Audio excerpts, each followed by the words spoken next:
You gonna do that ventriloquist thing now?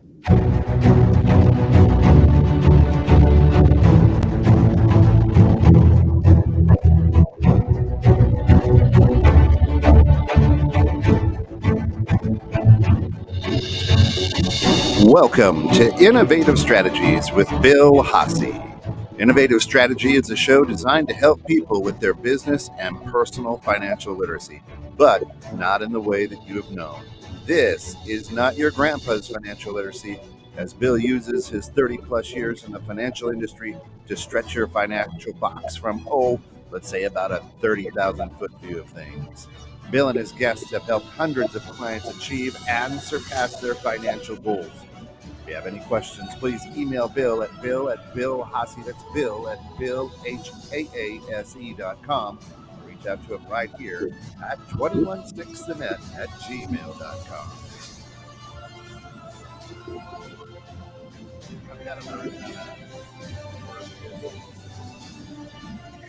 You gotta learn to unmute your mic again. It's the music. I gotta fade it out better. Of course, You need to fade you in then. I should be in. I'm not in. Am I in? You're getting better. I don't know. I should be in. Anyway. There you Anyway. There you go. I don't know what's going on. Anyway, we see what we have here. What we have here is a failure to communicate. What we have here is a failure to communicate. You know, obviously a famous line from an old movie, but we do. We see it all the time. You know, anybody who's been to meetings, and we even saw it in the green room here this morning, where somebody forgets to unmute their mic when they're talking. Now, that's not always a bad thing, because maybe we don't really want to hear what that person has to say, but or they don't have those. Hey, we want to say good morning, Tim Santos. Good morning, Sally. Thanks for joining in. I know you're doing a lot of great things out there in McHenry. I love the butterfly wall that you got going on. That's awesome. Love to learn a little bit more about that. But yeah, I'm good. I think I'm getting a little feedback from you in there, from your speaker or something. I hear a little loop, and I'm trying to see if we can work on that. I don't. You know, I'm doing an Apple thing today, and I'm not an Apple person. Yeah, I don't know. Let's see. Because we talked about this last week, and when I played it back and listened, I didn't hear any of that. Okay. Did I just are we good? I don't know. Go ahead with it. We'll keep going ahead with it. Well, let's bring in Deb Bates. Everybody knows Deb. She's been on my show several times. There's a good reason for that. She's my partner in our new business that we are building, and actually we're building a lot of things together. She and I both share TV shows. Her show is Ask Deb About Business, and she had an amazing show on last Thursday, which was about communication. I thought, boy, that's so important. Let's talk about this. That subject. Now I'm getting. Yeah. Maybe this Apple thing isn't a good idea. I don't know. I don't know what's happening. Should I go back further? Does it echo less? But Deb, welcome to the show. Good morning. Good morning. Thanks for having me. I'm excited. This is one of my favorite things to talk about. Yeah. Well, and it's funny, communication, got to talk. But it's more than talk, right? Absolutely. Actually, talking is just, is one component, right? You communicate with people without even speaking. As a matter of fact, just, logging on today and seeing both you and Kent sitting there, you're communicating with me, you're communicating with the audience without even saying anything. So it's, we talk a lot about things like presence, that you have a personal presence, right? That is how people see you, what they hear when you speak. And they, and presence is also about the way that you behave and what people perceive about you through your behavior. So, just without even saying a word, you're conveying something about yourself, and that's something that people need to be mindful of. And it's interesting because I used an example just in a week or so ago. about, picture yourself walking into a meeting with people that don't know you, right? And you walk in, and as you walk in the room, or even if you're on a Zoom call, and we should talk about this too, about, communicating online, because we're all online, we're on Zoom. Right. You walk in, you turn on your camera, and people are kind of taking a measure of you, like, who is this person? And so they are sizing you up. And then you go and you sit You down. don't turn the camera on. What's You know, that? or you don't turn the camera Oh, on. you don't. Exactly. That makes everybody else feel like, well, this person's not listening, or this person's not interested. They're They're disengaged. why are they here? Exactly. If you're not going to be focused, and that's an important part of communication, showing that you're focused, you're engaged, whether it's in a conversation, and it's so important for people to feel that they're engaged, because a lot of us have a tendency to listen in order to answer, or we don't listen because we already know what we want to say, and we just want you to stop so I can say what I want to say. We go through that a lot, and it. The receiver, they get it, they know it. That's really hard to do, and you, Bill, you know me well, so you know that, I'm someone who can talk, and it really requires, I think, number one, I'm self-aware that I do that, so I'm always it's sort of in my conscious mind to stop that, to put a period at the end, of a sentence, and not continue to go on.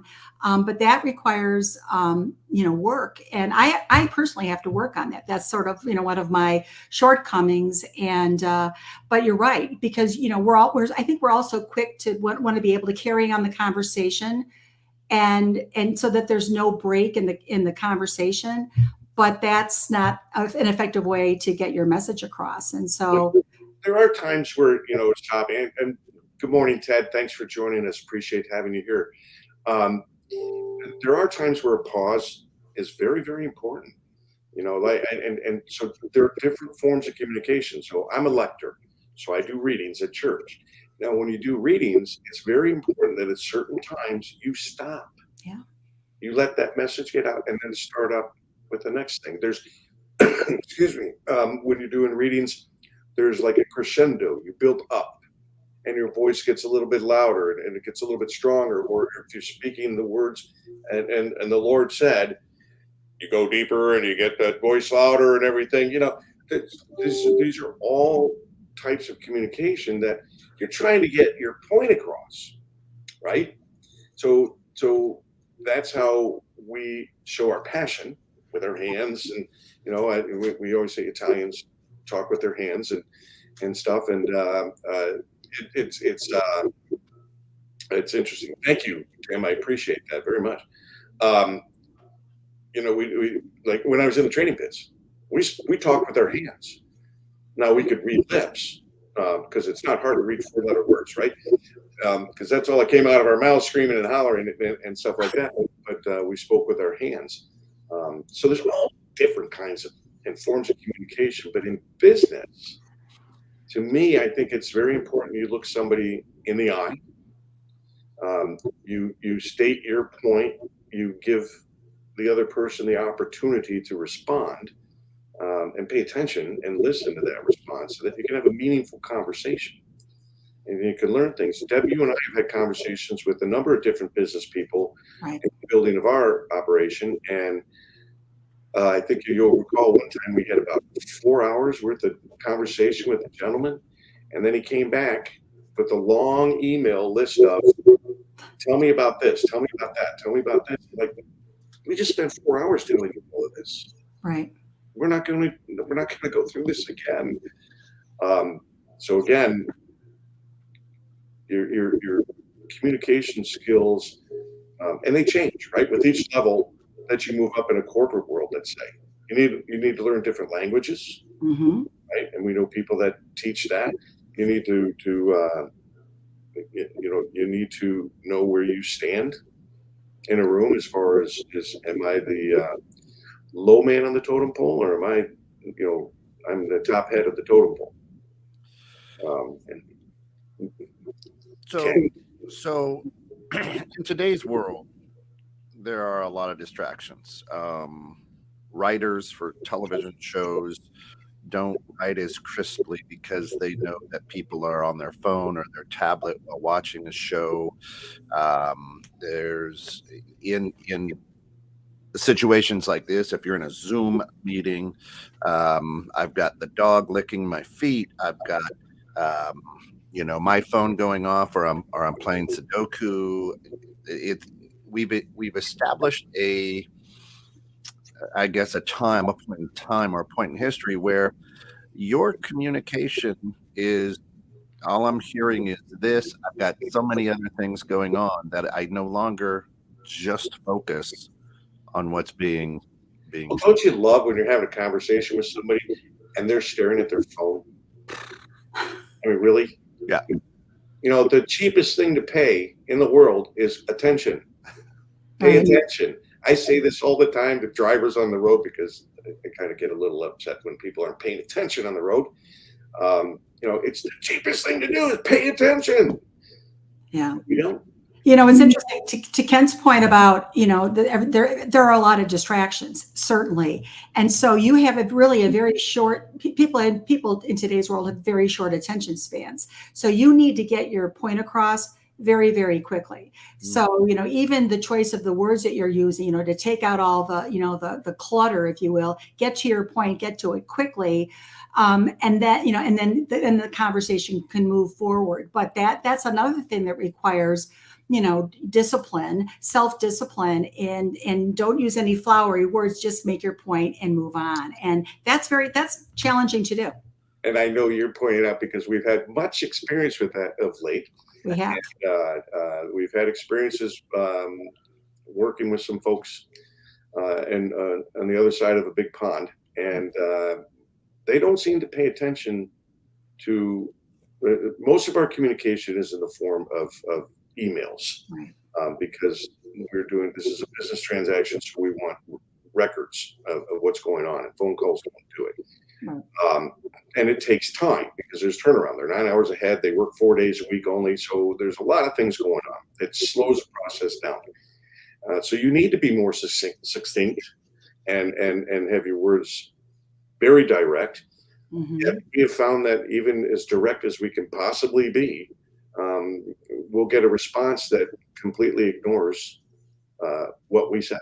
Exactly. Doesn't answer a direct question. No. So I think we've gotten very even clearer on our messaging, and like I said, getting right to the point. And even if it's just like one sentence you need an answer to, we'll put out, send out that email and get a response that's completely unrelated to the question that we asked. And so, we're mindful of the differences in communication styles, in cultural differences, and all these things, and trying to, it's like some people are operating with this level of communication effectiveness, other people are here, and what you need to ultimately do is get to here where you're finding that common ground, and then you can move forward. But it's a process, right? It's not so in every form of communication, whether it's emailing, speaking, whatever, yeah. you typically will have an agenda. You're trying to reach a goal. Right. By having a conversation, especially in business. If I'm talking to my head of sales, I'm talking to that person because I have something in mind I want to get across, Mm-hmm. right? I have an agenda, right. But it's not my position to tell that person what I'm thinking and expect them to react in a positive manner. I have to also listen to the response, Yes. because maybe what I'm asking of this person, he or she would have a better solution or form of communication, to solve whatever issues you're trying to solve. So you got to look at it. There's all different kinds of forms. But so the hard thing for me sometimes to understand is, as a listener, I have an agenda, and if you're not hitting my agenda as a listener or the other side of this communication, that's when I start to drift. Mm-hmm. Right? Yeah. But at the same time, that's very frustrating because we just don't have communication anymore back and forth. There's always an agenda to something, it seems, but especially in business, listen, my time is valuable. And if you're not able to hit what I need to hear, then I drift. Mhm. So this year in particular for me, I have worked extremely hard at developing listening skills and patience. Those were my two biggies this year. Um, I'm, I'm getting better because I'm focusing on that. And my wife even told me, she goes, Oh, "This is the most patient I've ever seen you." then it must be true. And so something's working. Fortunately, she doesn't see what's going on inside, but and we've been tested tremendously this year, Deb and I. And but you're right, Ken. I mean, you might have an agenda, and it's not getting touched upon, so you no longer want to listen. And I would say to that, be careful. There's always something to learn if you listen. You know, you never got smarter by the words that come out of your mouth, Right. right?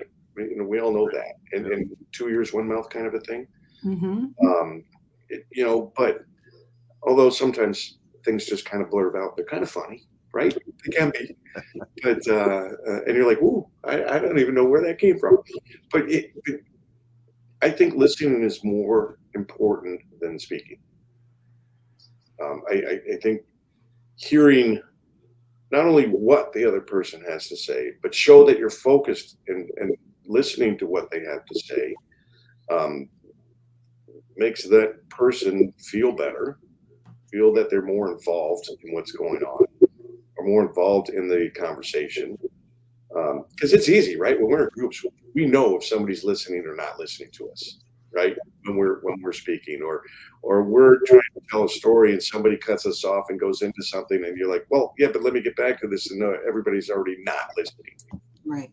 you know. And don't fool yourselves, folks. We all know when somebody's speaking at us instead of to us. Mm. We all know if they're listening to us or not.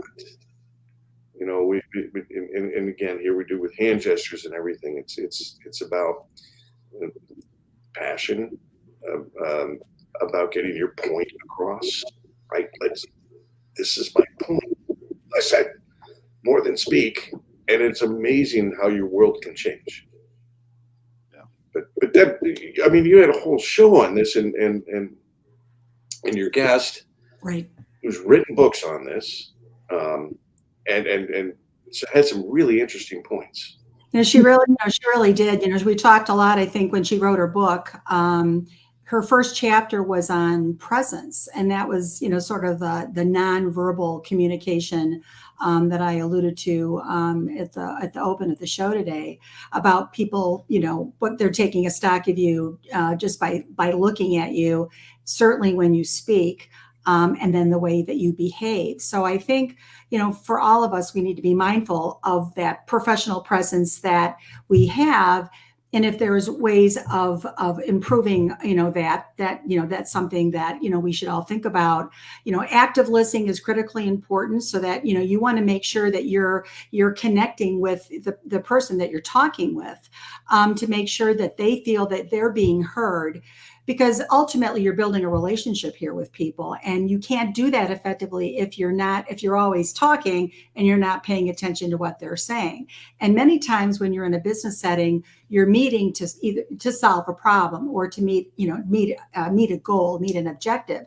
You'll never be able to get to that common ground without each person having the ability to communicate and listen to the other to find that common ground. And then you can move forward. So, that I think, the presence component is important. The active listening is important. Also being, and we talked about this too, concise, not, eliminating all the extra words. People are going to move on, to Ken's point, they're going to zone out. And you'll lose an opportunity. So that's something that for those of us that do have a tendency to wax on, be mindful that, that we do that and try to find ways to put a period at the end of the sentence. So those are some great tips that she shared. Yeah, those are great tips. And it's, we all know we get into it. So we're professionals here, right? We're hosts of shows. So we know we have to listen when we have guests on that show because we're playing off of that, right? Absolutely. We're trying to keep a conversation flowing and make it interesting and also keep it on track. Right. And we're doing a number of things at one time and following the timing that's going on and things. So there's a lot going on. So we have to be much better at listening. But we get in these networking groups and you got 30 people on the screen. And because you've been doing this networking group for a year, 2 years, that person's not listening. That person never listens. That person, all they're trying to do is sell you whatever they have for the day. What each person brings to the table. And that's how you wind up connecting with only some of the people and having very good connections with those people. Right.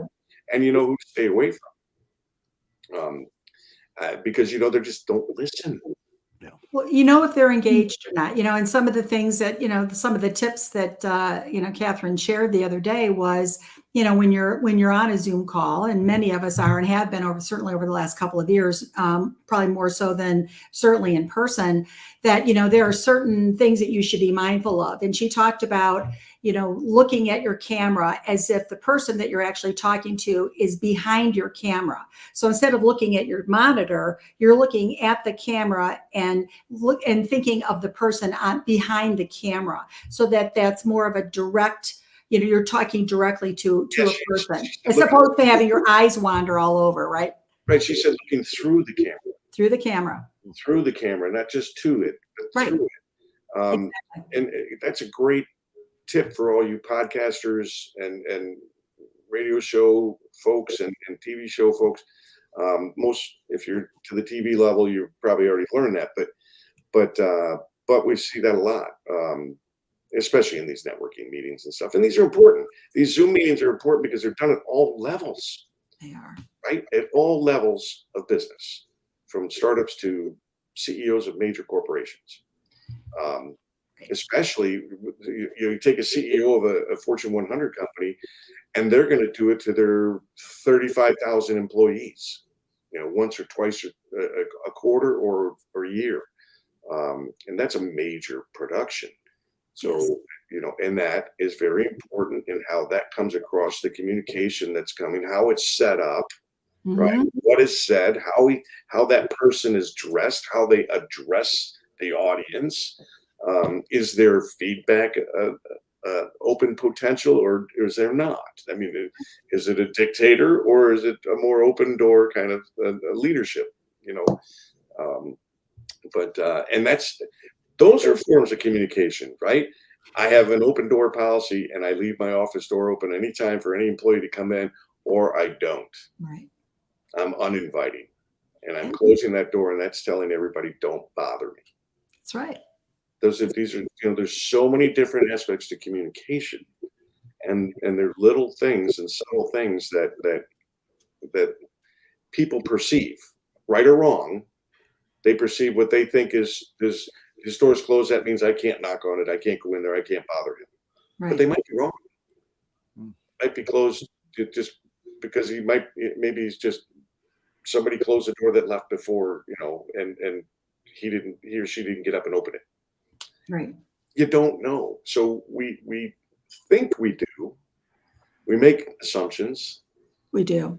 And we communicate based on those. And I think if we learn to listen more clearly, a lot of those false assumptions would go away.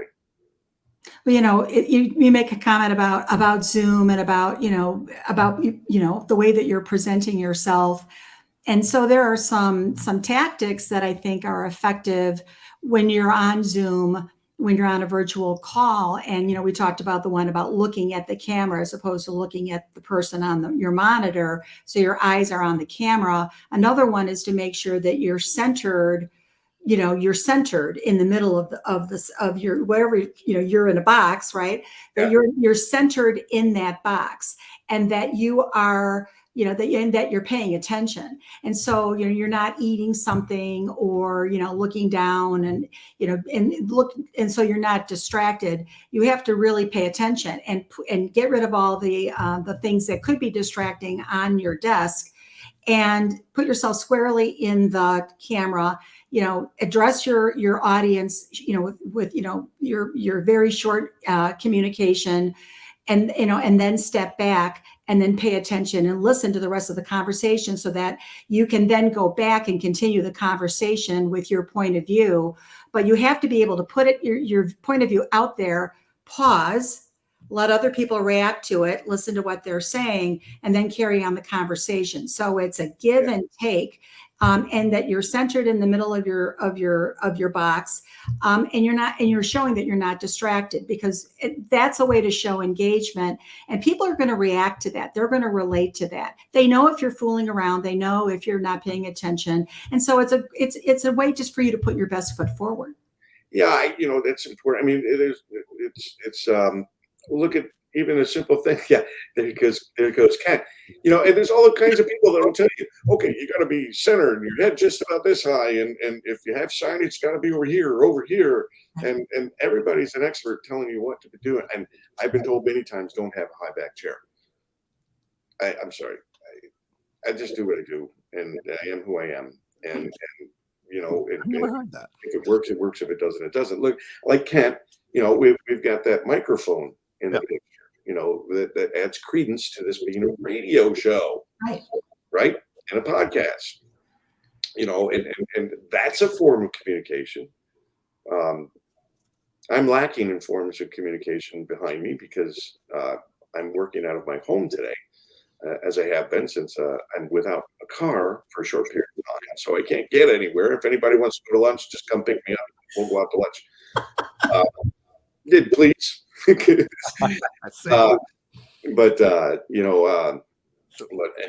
we choose our backgrounds too. Right?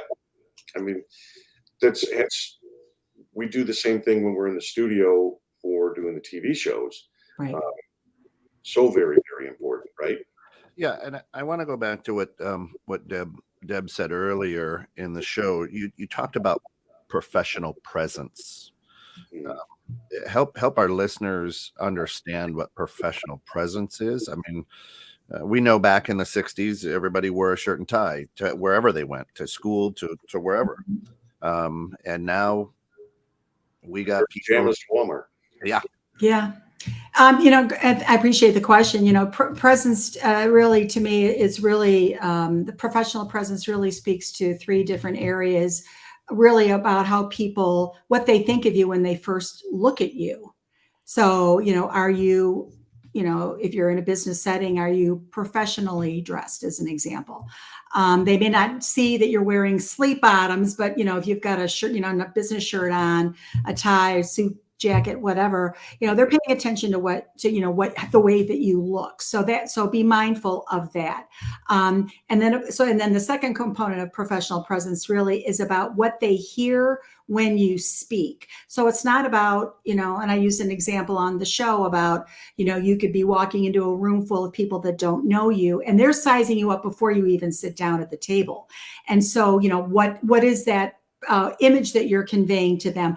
What are they taking in about you? And then you go to speak and introduce yourself. And so they're not, it's not about what you say specifically. It's about what they hear when you speak. In other words, are you speaking with confidence? Are you speaking, as a professional business person?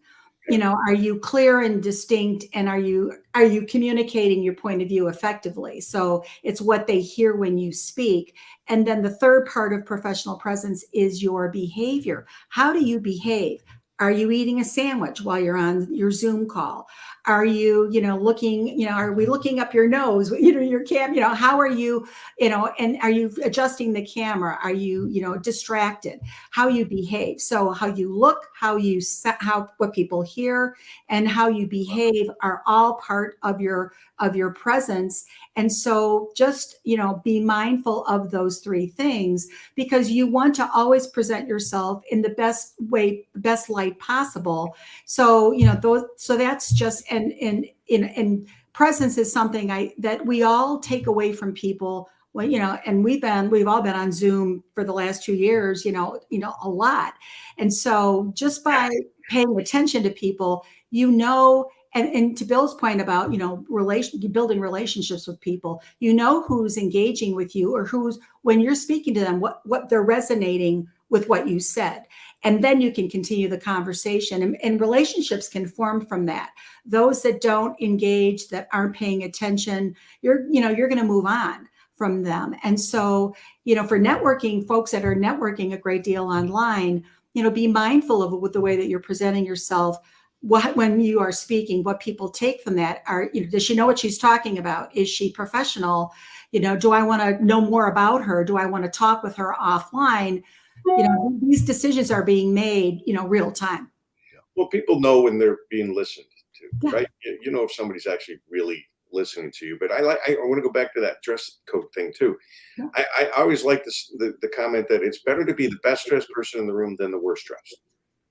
If you're trying to figure out what to wear to an event, to an interview, to dinner with a group of people, whatever, you're better off being overdressed than underdressed every time. And that's true for a long time. I know you're right, Ken. Back in the 60s, Mad Men, right? Everybody wore sharp suits and people dressed and they showed respect for one another. We kind of moved into a different phase in our society where everybody demands respect, but nobody understands that you got to earn it. Just a little thing, but it is true, and that's another form of communication. Are you showing respect? Right? I absolutely respect you, Deb, and somewhat you too, Ken, but it shows up. Yeah. When you talk with somebody, they know. Yeah. It's like Deb and I know in starting our business, we have several people that know us very well that look at us like, you're nuts. You two aren't the ones that should be doing this. Why are you doing it? What do you know? There are plenty of people that think they know better than us, but none of them are even trying to do what we're doing. Mm-hmm. And if you think you can, by all means, go right ahead. I wish you the very, very best, because it's a much bigger deal than you can ever imagine. And it's funny because next week we're going to have a guest on the show who has he'll be debuting his book, which I'll tell you the title at the end of the show. But his book is coming out next Wednesday, and it's all about how to build a business. So if folks out there, short steps of being an entrepreneur and how to take a big idea and bring it into play, as opposed to letting it fizzle out because it gets too hard, because you lose focus, because it takes too long. Yeah. Many big ideas have fallen apart. And again, this is communication, right? You're not learning, who to talk to, how to get help, and you're trying to do everything on your own. That's another problem, but that's another show. Right. Trying to do too much on your own, but communicating problems. It's amazing. We don't like to tell people we have problems, right? We all live the perfect life. So we're not going to tell anybody about our problems. But the reality is we all have them. Sure. And if we do talk about them, there's actually people out there who want to help. And there's actually people out there who can help. Yep. But they don't know to until you reach out. Yeah. Another thing I think that's so important about communication is not making it about you, making it about them. And that really speaks to kind of that active listening component of communication is, when we have TV shows and radio shows, Bill, certainly. And, we invite guests on to share their, wisdom and best practices and expertise. But it's really about them. And so so that's something also to be mindful, even when you're speaking and you're addressing an audience, you want to present yourself and the value that you have to offer from the lens that they're looking out from their point of view. I'll say that, from their point of view. So if you have that lens whenever you're speaking about your audience and what their issues are, or what their concerns are, you're able then to kind of match the value that you bring to that conversation. So that's just another, I think, another effective tip is, don't make it about you. Even if you're the one on the podium, it's not about, flip it around and make it about your audience.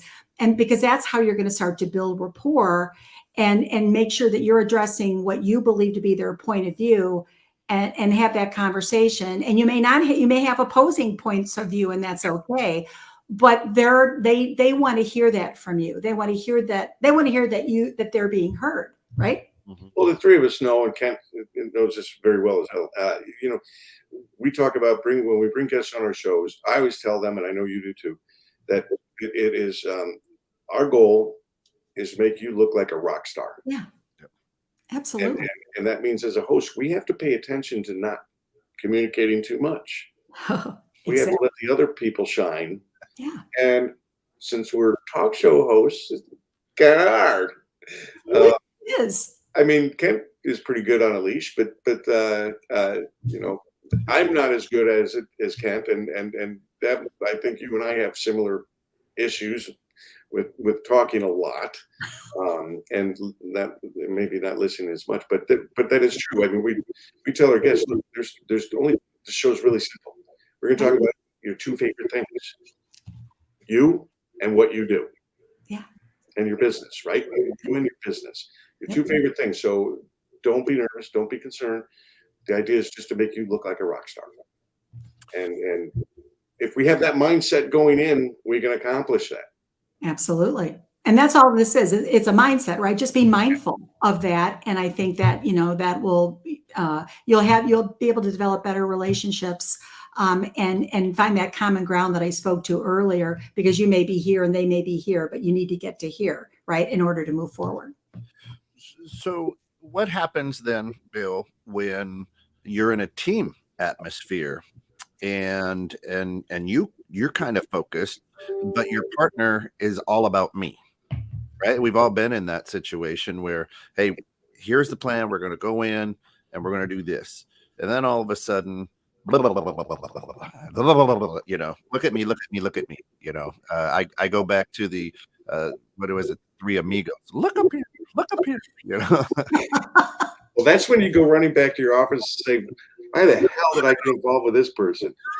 Or how do I get rid of that partner? But and I can attest with Deb and I, we don't 100% agree on everything. It doesn't happen. But we also respect each other's knowledge and experience and background. Hence, we're together because she brings to the table things that I have no idea about. And I could never, and I don't want to know about, because I have my brain's filled up with these things that I do know about. Right. And, I know people to go to, Deb being one of them, when there's a concern or an issue I need to deal with that I'm not as proficient at. Yeah. And I think Deb feels the same way. I can't speak for her because that's a poor form of communication, right? Trying to speak for somebody else. Right. No, that happens too, right? Well, but it's like, but the ability, number one, I think there's a willingness there to, to get on the same page. And even if, I have an opinion that's different from yours, that we respect each other enough where, you allow me to share my opinion and my point of view. I do the same with you. And then we collaborate and come forward with a solution, where we're both on board. But that, that shows that we're effectively communicating with each other. We're listening to each other. We're respecting each other's opinions based upon, many different things, but ultimately we want the same thing, right? We just may be different how we might get there, but we talk through that, and we're, at least, so far we're able to, move forward in alignment, which is really the goal. Yeah, it goes even a step further in that it's because, okay, let's say you're in a relationship where you're like, I don't want to hear your opinion. You're just saying to yourself, I don't, that person's opinion doesn't count because they don't understand, right? But we take it a step further. We don't go that route. I reach out to you because you're my partner, you're involved in this business. You have every right to know what is going on in every aspect, as do I. Sure. And whether I think your opinion is going to be good or not, that's not my choice. It shouldn't be my choice. My choice should be to ask you what your opinion is and then learn from it. And throughout the 9 months or so that we've been together, that has grown a Yes. lot. That has altered and changed because of our mindset, as you pointed out. Is our mindset is we have a goal to accomplish. Let's Exactly. not let ego or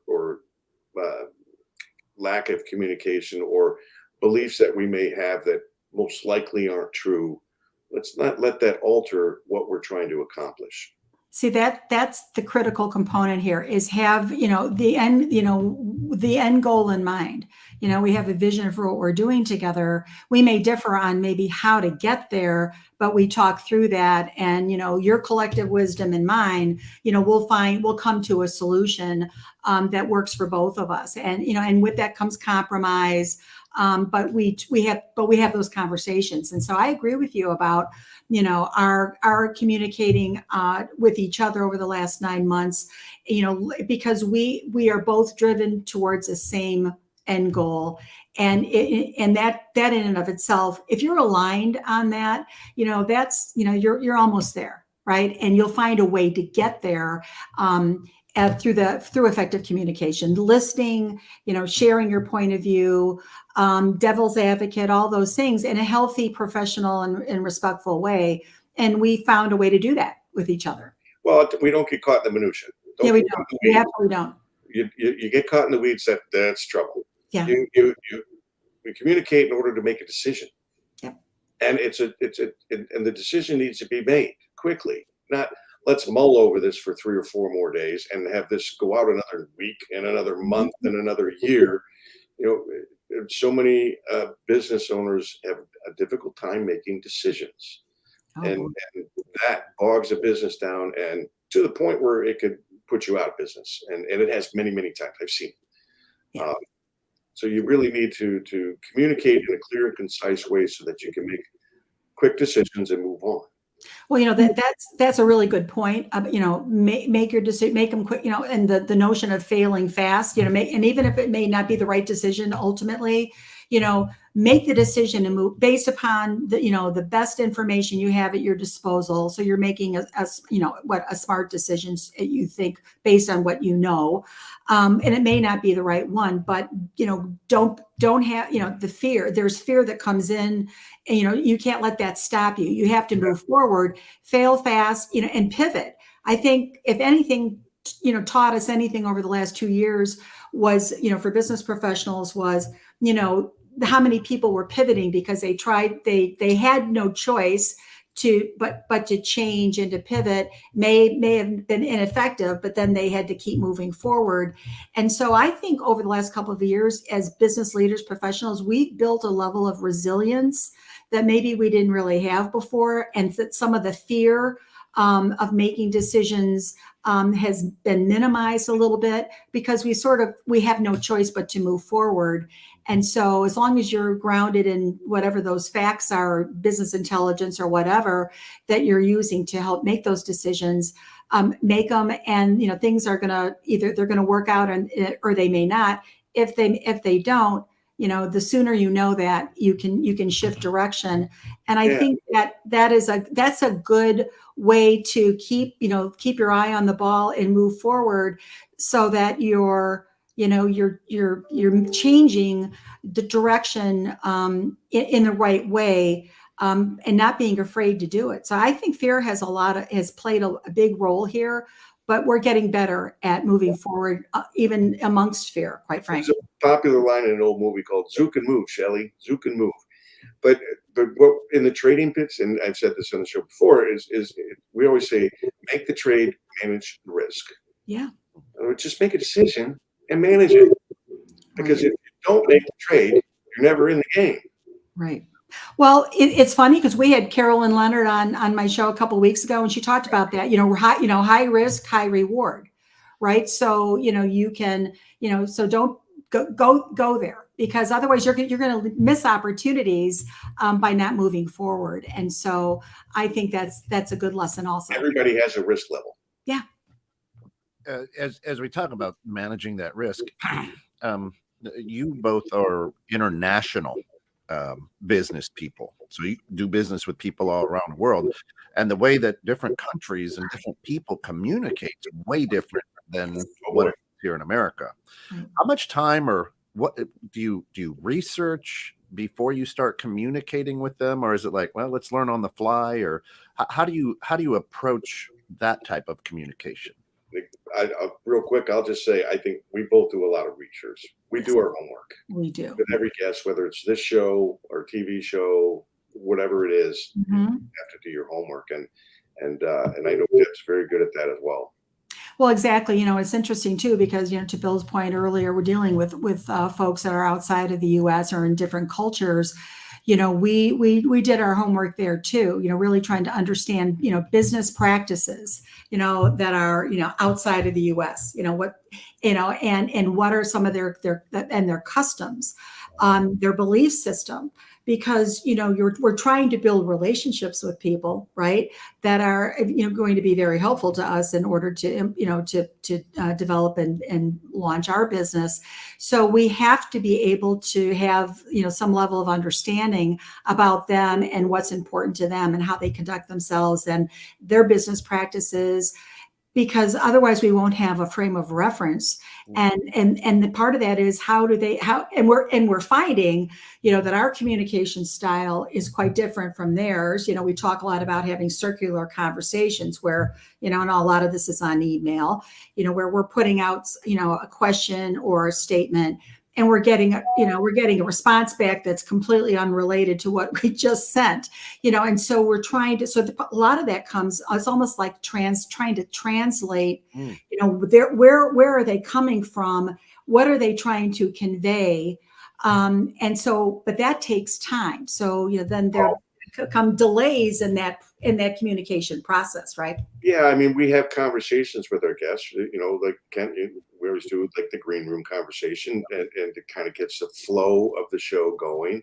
We do the same thing in the studio with the TV with our guests. We have pre-show meetings to discuss, what is it you would like us to emphasize? That's it. What you do. Yeah. We give the guest a great autonomy to lead the conversation. We just ask, how would you like us to support that? Right. But you do, different cultures are different. Like we talk about dealing with people in the Middle East. Right. Zoom is not really an option. No. Right? Because the Islams do not like their image projected onto something else. I had no idea. So a Zoom is not an option. Wow. Even though it would be wonderful, but it is not. It is not acceptable. Their idea, if you ask for that, their idea is, okay, sure, we'll do a phone call. They don't even hear you say Zoom. They don't. Nope. So so you have to pay attention. We do deal internationally with people. Deb and I both interviewed a wonderful woman from Sweden about a month ago, and everybody's different, but we're not all that different.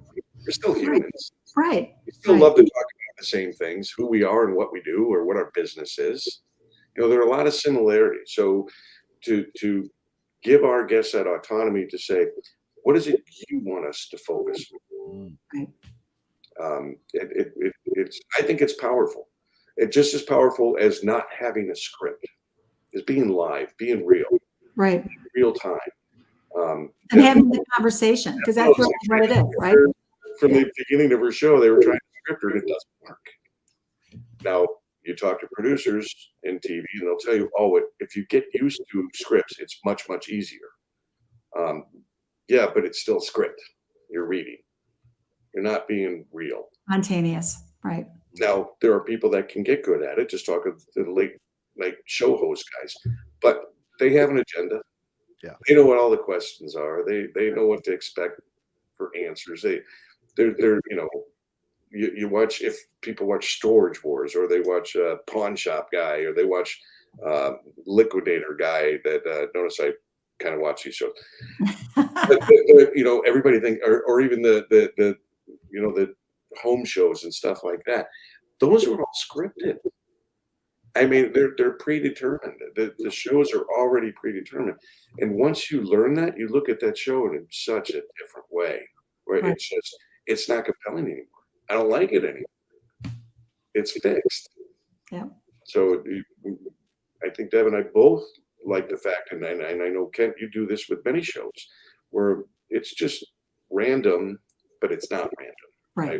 Right. We understand what the conversation is going to be about. We do not know the direction it's going to take. Right. And you may have talking points that you work out with your guest, and and you may not get to all of them, but it's just a guideline, right? To guide the conversation. But that comes from the guest. Again, it's about them, right? Not about you. So it's like, what do you want to convey? We're giving you, this is a platform for you to share your expertise. What are the things that you want to share with the audience? And then just have the conversation about that. And that's what I love about it. Choice. Yeah. It's a choice of a form of communication. Right. We choose to reach out to our guests. We Right. choose to put in on what the show is going to be about. We don't tell them. Right. And I think there's a big difference. We consciously know this, and we consciously do this, but we're choosing our forms of communication, right? And providing options. That's Where it. are we going with that, Deb? It gives you freedom, right? But so these are all different types of communication to achieve an agenda, a goal. That's it. Right? And it's not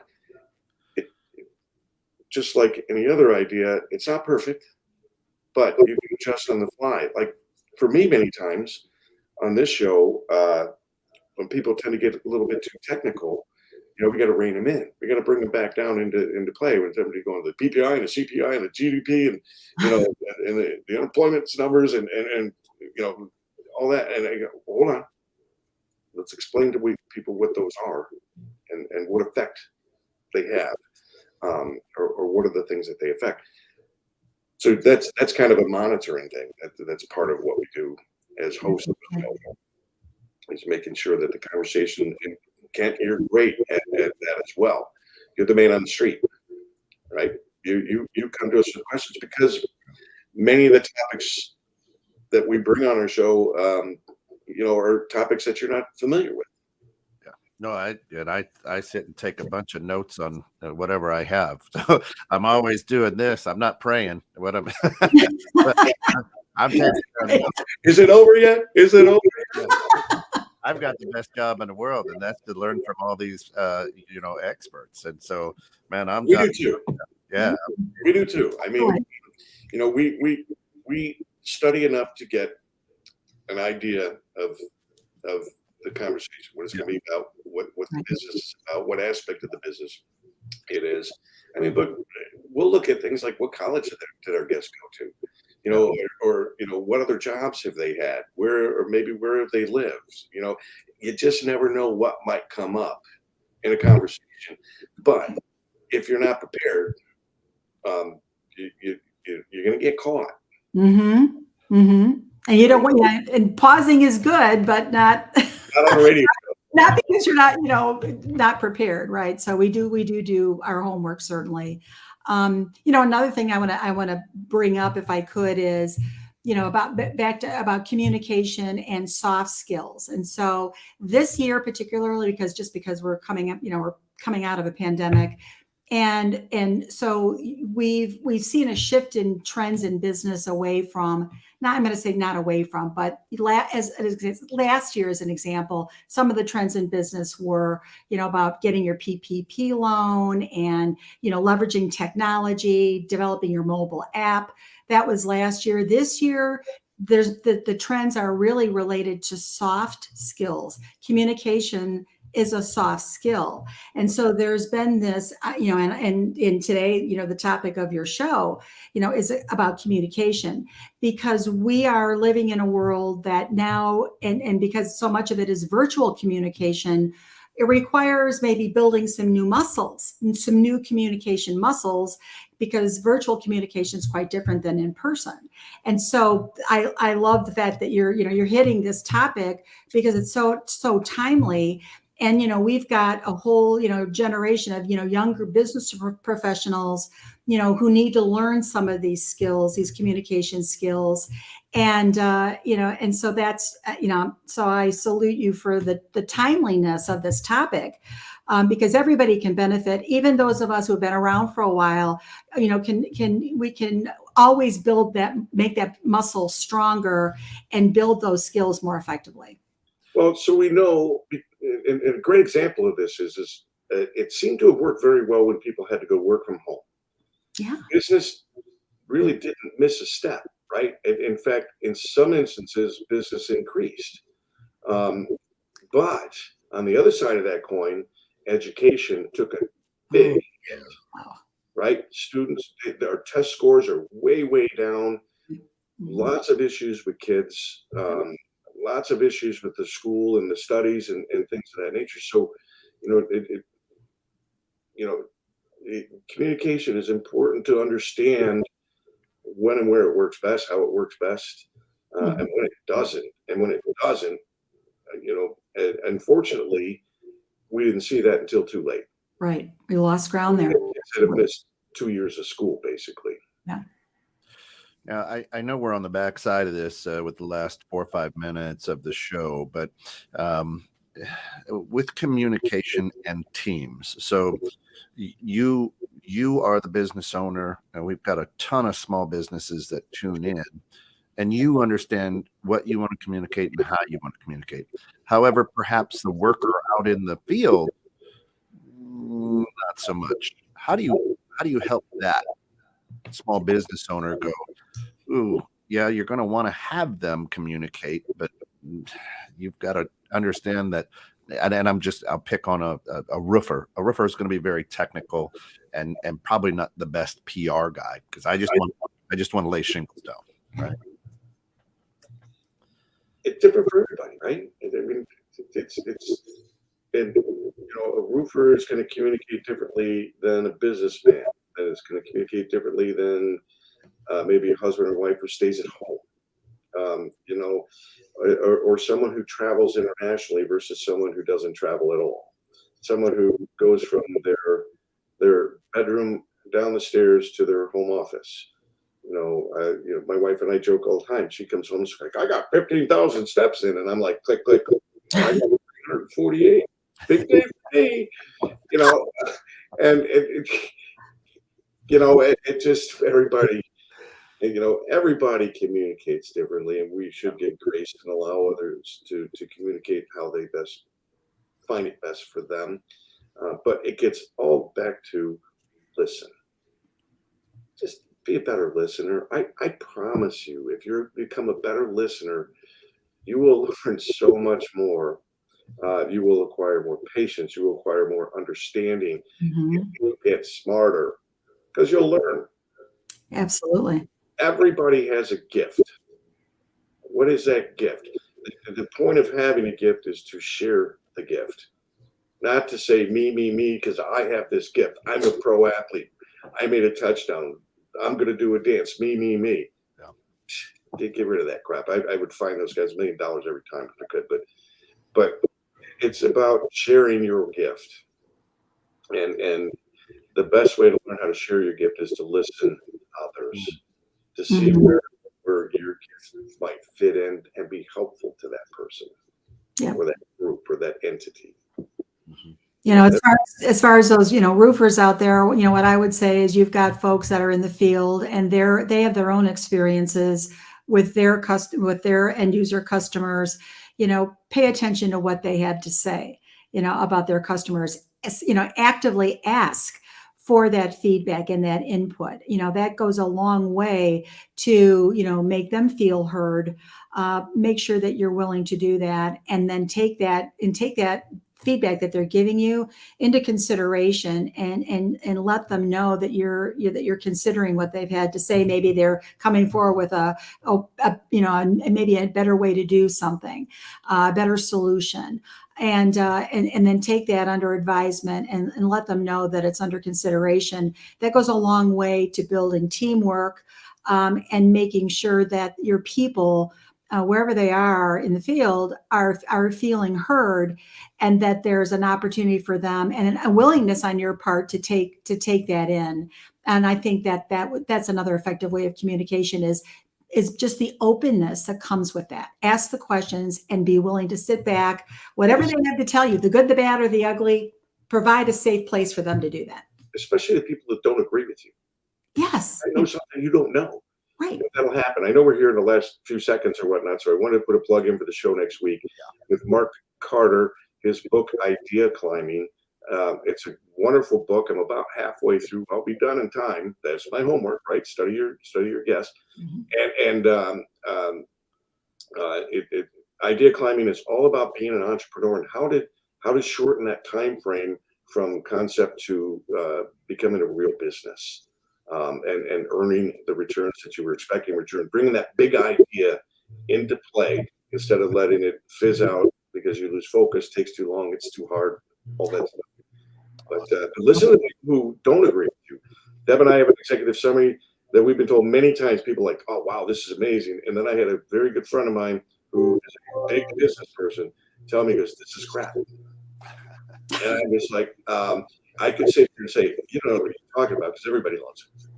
But instead, I'm saying, I need you to critique this for me then. Yeah. Tell me what's wrong about this. So listen to all sides. Yeah. Awesome. For all of us here at Innovative Strategies and 21/6 Net, thanks for tuning in. And until next time, be good, but more importantly, be good to one another.